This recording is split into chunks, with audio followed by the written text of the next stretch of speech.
All right, hopefully you're just checking your work on this one. Like the last one, we have two things outside the absolute value equation that we want to get rid of before we separate into two equations.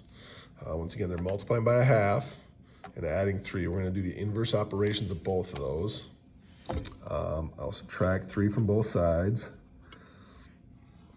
and I'll end up with a 3 on the right side, and then 1/2 times 3x plus 8. Now I'm going to go off the side here. You don't have to do this. I want you to realize that taking a half times 10 is the same thing as taking 10 divided by 2. Both end up equaling 5. All right? So realize that if I multiply by a half, that's the same thing as dividing by 2.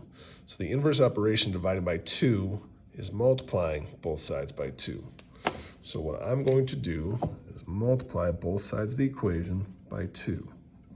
3 times 2 is 6. 2 times a half is the same thing as saying 2 over 2, which is just 1, which causes them to cancel out. So now we're left with the absolute value of 3x plus 8. Wow, my 8's not good. At this point, I separate into the two equations.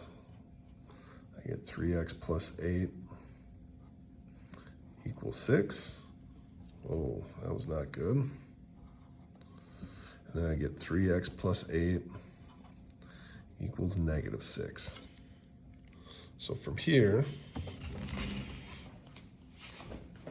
we just have to solve each equation individually. So 6 and negative 6. All right, so to do that, I'm going to subtract 8 from both sides of both equations.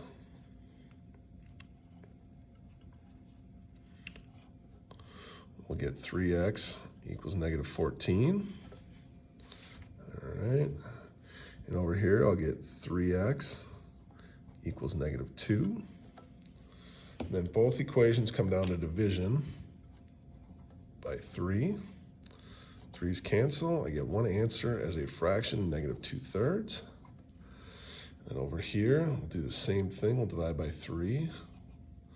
3's cancel. I get the equation x equals, I can go negative 14/3, or I might go what's a mixed number.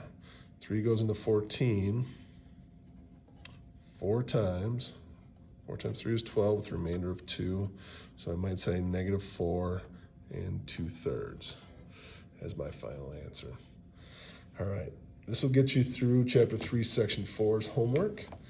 We have one more day that we'll cover, and we'll be done with chapter 3.